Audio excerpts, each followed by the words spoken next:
Audio Jungle.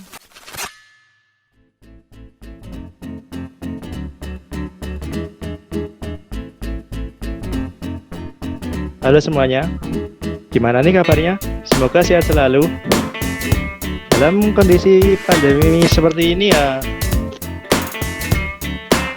kita harus tetap terapkan protokol kesehatan ya teman-teman. Nah, perkenalkan, nama saya Tito Rizky Maulana dari Prodi Matematika UNS Angkatan 2020. Di sini saya ingin menanyakan beberapa hal atau mewawancarai salah satu cutting angkatan 2017 yang berprestasi, yaitu Mas Pian Huzair Majalawa. Dimohon untuk Mas Pian untuk memperkenalkan diri. Ya, halo semuanya, nama saya Fian Huzair Majalawa dari Matematika Angkatan 2017. Tuh, hai semuanya. Tuh, gimana? Itu gimana kabarnya? Ya baik Mas, insya Allah Mas. Sip. Oke Mas, untuk memulai podcast, saya ingin menanyakan satu hal. Masnya itu selain kuliah, kesibukannya apa saja Mas? Sibukannya selain kuliah ya. Kalau dulu sebelum semester sebelumnya ini ada kesibukan kayak ngelesi, ya gitu, nyari part time, nyari kesibukan. Tapi kalau sekarang kayaknya agak sedikit longgar gitu ya.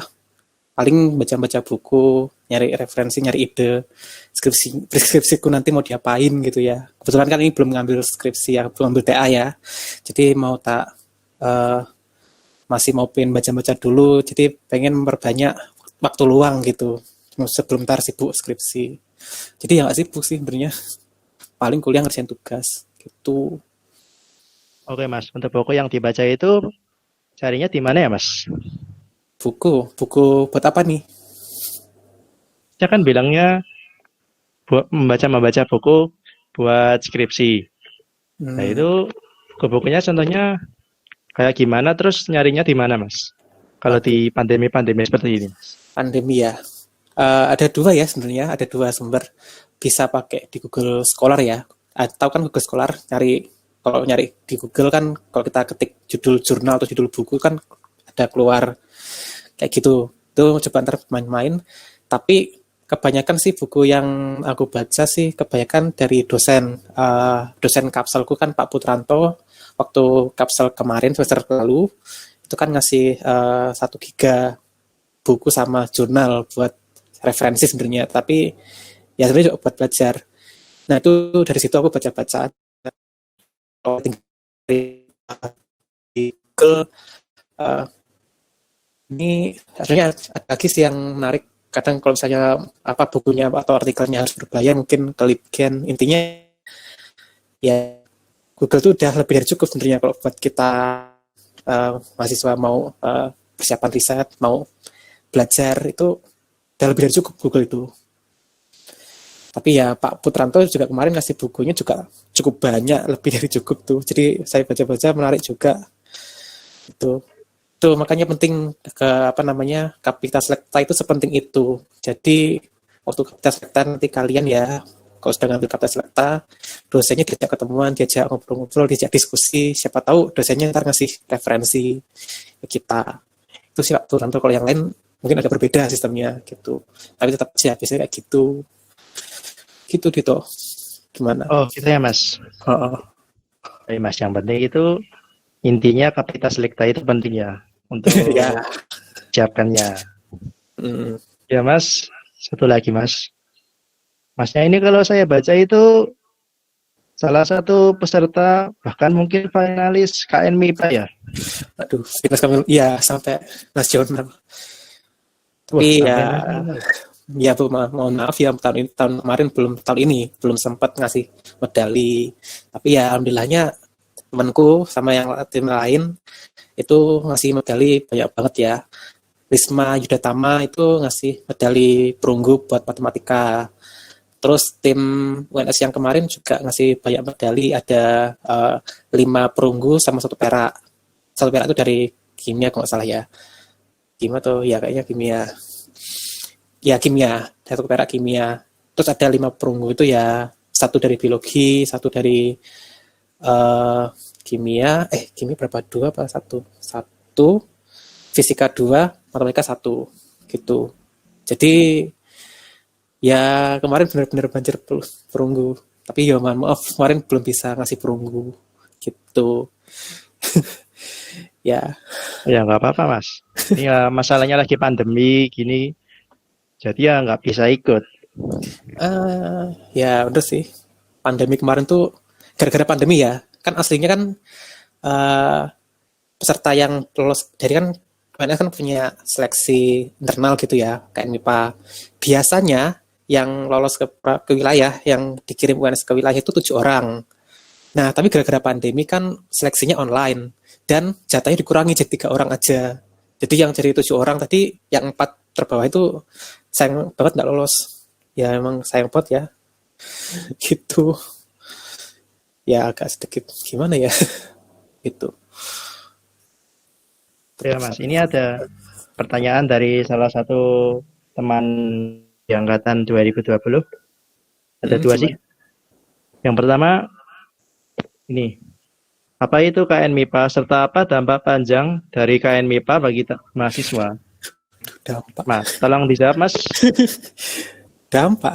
Oke, KN MIPA dulu ya. KN MIPA itu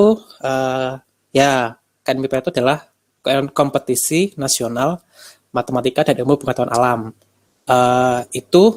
Itu nama baru dari ONMIPA. Jadi yang lama namanya ONMIPA, Olimpiade Nasional Matematika dan Ilmu Pengetahuan Alam. Yang mulai tahun ini namanya berubah jadi KN MIPA, tapi soalnya tetap sama, penyelenggaranya tetap sama, Ristek-Dikti sekarang jadi Kemdikbud berarti ya. Kalau tahun lalu Ristek-Dikti sekarang Kemdikbud.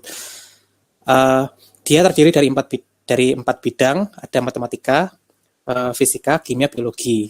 Nah, matematika itu sendiri dia punya 5 topik ya, subtopik atau mata kuliah itu ya. Ada kombinatorika, ada aljabar linier, ada analisis real, analisis kompleks, sama struktur aljabar. Ya, dari 5 ini kalau misalnya yang pertama sudah dapat itu kombinatorika biasanya mirip-mirip kayak soal SMA ya. Jadi nggak ada masalah mungkin, walaupun itu sebenarnya matematika diskrit. Terus dari semester awal kan udah dapat analisis aljabar linear ya. Terus semester 2 sama semester 1 udah dapat matriks dan ruang vektor, itu aljabar linear juga. Itu. Terus ada analisis real, analisis kompleks, nanti di semester berikutnya ada, sama struktur aljabar, teori ring, teori grup, teori ring kebalik. Itu. Terus tadi Masnya cara belajar di KN MIPA itu gimana ya Mas? Cara belajar ya, gimana ya? Kalau dibilang cara belajar tuh cuma latihan soal aja gitu ya. Jadi cari soal latihan, tapi biasanya kalau ikut nih ada, kalau nggak salah ada brokernya Himatika juga kan, namanya Bimoli kan. Nah di Bimoli itu kan nanti biasanya kita dapat soal latihan gitu ya, soal latihan dipelajari. Jadi soal yang kita dapat temuin gitu kita coba gitu. Kalau bisa ya bagus gitu. Kalau nggak bisa coba cari di buku di mana itu kira-kira cara jawabnya gitu. Kalau masih tetap nggak bisa, tanya sama temennya, tanya sama yang lebih jago di bidang itu mungkin ya. Kayak ya intinya kerjasama lah intinya. Walaupun kita bersaing tapi tetap kalau misalnya ada yang nggak bisa kita tanya cari gimana gitu. Jadi cara belajarnya mungkin lebih ke arah latihan sama sharing. 2 itu yang paling penting. Saya kalau baca buku toh ntar ketiduran nggak bakal bisa masuk gitu. Jadi ya sharing sama latihan. Gitu. Oke Mas. Ini ada pertanyaan kedua dari teman kami dari angkatan 2020. Buku referensi yang digunakan untuk belajar KN MIPA apa Mas? Buku referensi ya. Sebenarnya kalau kita ngintip ke fakultas ke univ sebelah UGM itu dia punya database yang lengkap, bahkan sampai buku referensinya. Aku lupa apa yang mereka pakai, tapi kalau yang aku pakai kita mulai dari awal ya, ada dari semester awal kan ada aljabar linear ya, ALIN, itu Howard Anton dan Chris Rores. Jadi bukunya Howard Anton dan Chris Rores itu buku kuliah. Jadi buku kuliah itu memang jadi buku pegangan buat belajar gitu. Terus kalau berikutnya apa ya? Analisis real ya. Analisis real itu lupa Rudin apa namanya siapa ya? Rudin mungkin. Rudin itu juga buku kuliah. Kalau sama Pak Sutriman nanti di semester berikutnya mungkin dikasih buku itu.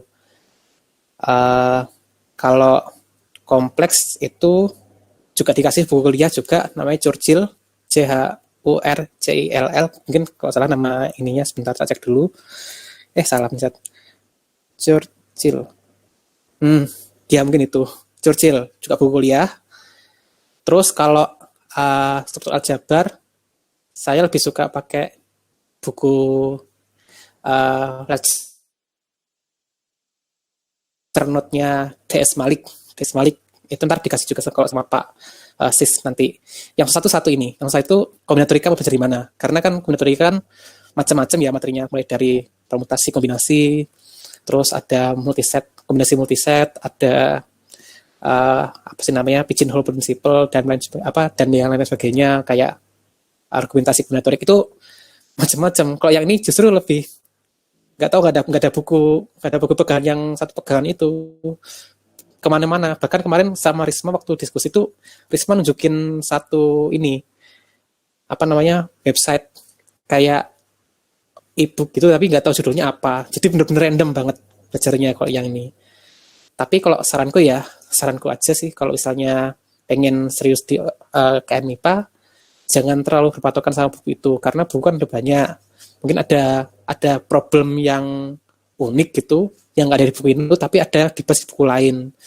Jadi buku ini cuma buat referensi kalau misalnya kita lupa sesuatu, saya lupa definisi apa gitu baca buku. Tapi ya tadi kadang-kadang kita nemu soal yang unik gitu ya, soal yang agak nyeleneh, saya cari yang lain gitu. Jadi kalau misalnya nemu buku lain yang mungkin kamu suka, yang kalian suka bacanya, suka lebih paham jelasin dari buku-buku tadi yang tak sebutin, pakai aja mending itu. Jadi intinya senyaman kalian gitu. Tapi buku tadi itu juga bagus dan bahkan memang itu buku standar sih sebenarnya. Gitu. Itu buku yang tak pakai. Gimana? Terima kasih, Mas. Ya, sama-sama. Tanya lagi, Mas. Masnya kan ikut olimpiade gitu, berarti belajar terus itu gak stres ya, Mas? Oh, stres ya. Ya, jelas stres ya, namanya manusia, pasti stres.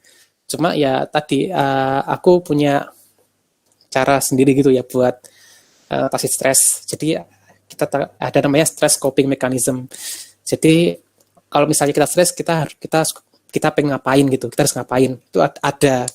Itu biasanya hal yang kalian suka. Jadi misalnya kalau kalian belajar, udah stres, udah jenuh gitu ya, coba kalian istirahat dulu 30 menit, ngapain yang kalian suka, mau makan, nonton TV, nonton drama, anime pas 30 menit, kan anime kan satu episode 30 menit, mungkin bisa satu episode itu, atau ngapain lah, misalnya jalan, masak, itu juga enak loh. Jadi mungkin kalau misalnya suka makan, berhenti istirahat, belajar masak sebentar, yang gampang aja, nggak stres, atau mungkin sesimpel jalan keluar, jalan biasa aja, nggak usah macam-macam. Tapi ya intinya bagaimana caranya kalian mengatasi stres itu ya jangan belajar terus, tapi selingi hal-hal yang kalian nikmatin yang seneng gitu.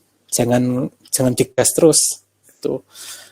Aku jujur aku bukan orang yang rajin, bukan orang yang ambis banget kayak Risma katakanlah, kayak Bais. Mereka tuh ambis banget, mereka belajar berjam-jam kuat. Aku jujur nggak kuat, bisa sering teralihkan fokusnya. Jadi ya cara belajar gitu. Kalau udah merasa jenuh, tutup bentar, kita apain gitu yang aku suka gitu, dengar musik lah, ngapain chatting atau ngapain Facebookan dan sebagainya. Tapi cuma jangan kelamaan, setengah jam aja. Setelah setengah jam, itu lanjut belajar. Gitu. Itu cara aku nggak stres. Kalau sendiri, kalau ada temannya mungkin nggak stres belajar sama teman itu mungkin nggak stres karena ada temannya yang lain yang nyemangatin, yang yang bikin kita nggak tiduran waktu belajar gitu. Belajar sambil bercanda mungkin bisa. Jadi ya intinya gimana caranya biar kalau udah jenuh kita alihkan perhatian sebentar gitu, biar kita kembali siap lanjutin belajar lagi gitu sih. Nah itu. Oke Mas, terima kasih banyak Mas. Iya, sama-sama. Jadi contohnya kalau misalnya kita melakukan istirahat, contohnya main game gitu, tapi malah mengalir jauh sampai berapa jam gitu, gimana Mas? Hasilnya malah kita nggak belajar Mas. Nggak belajar ya. Ya, itu dia. Kembali ke berarti ini masalah komitmen berarti ya. Kalau aku pegangannya gini. Kan sering banget ya kita alasan kayak misalnya kita mau udahan game alasannya sematch lagi gitu ya.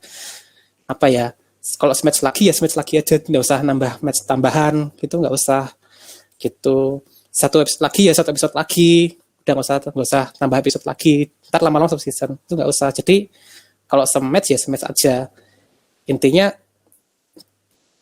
komitmen aja. Di sini kamu mau belajar, di sini kamu nge-game atau nonton drama atau nonton apa, itu cuma buat selingan doang, biar nggak jangan diterusin habis ini belajar lagi gitu. Ya, mungkin yang terakhir ya Mas, apakah ada pesan buat mahasiswa baru matematika UNS? Pesanku simple sih, nggak macem-macem. Kampus tuh nggak cuma MIPA tok, jadi di luar MIPA tuh ada banyak macam-macam fakultas. Cari temen sebanyak-banyaknya. Kan aku pernah dapat jangan dari guruku, kalau guru SMA ya, kalau kuliah itu nyari teman sebanyak-banyaknya buat masa depan. Jadi ya cari teman sebanyak-banyaknya, cari kegiatan sebanyak-banyaknya. Kalau di luar kampus juga masalah, yang penting cari teman sebanyak-banyaknya, cari teman yang circle yang kalian nyaman, karena suatu saat itu bakal berguna buat kalian, bakal kalian butuhkan bantuan mereka, dan kalian bakal pengen bantu mereka lah. Jadi jangan terpaku di matematika aja lah, keluar lah. Kayak ya event-event kayak MIPA ini juga salah satu tempat yang event yang kesempatan kita buat kenal sama orang di luar MIPA matematika gitu ya. Karena kan yang ikut nggak cuma matematika, ada teman kita di pendidikan matematika, ada anak teknik sipil, teknik elektro, teknik mesin dan lain sebagainya, dari FP juga ada, kenal semua gitu. Jadi ya intinya itu aja pesannya, jangan terus belajar aja, jangan bosan di matematika, gitu aja. Ya Mas, terima kasih atas pesannya. Terima kasih banyak atas Mas Bian telah meluangkan waktu dalam podcast kali ini, mungkin unfaedah. Iya benar. Nggak apa. Pasti ada banyak errornya. Karena dari tadi recordernya kena limit 10 menit terus, jadi kekat terus. Iya, harusnya dikasih bantuan duit, dana buat beli yang full ya dari matematika, ya enggak? Iya, harusnya digratisin Mas. Iya, harusnya. Tapi udah nggak apa-apa. Ini supaya handicapnya nggak limit lagi. Oh iya. Ya sudahi sekarang ya, podcastnya sudah berakhir. Ya, terima kasih semua penonton. Terima kasih ya telah menonton podcast ini sampai akhir. Mungkin memang nggak jelas, silahkan exit YouTube atau Instagram atau itunya sudah selesai kok. Ya, terima kasih semuanya.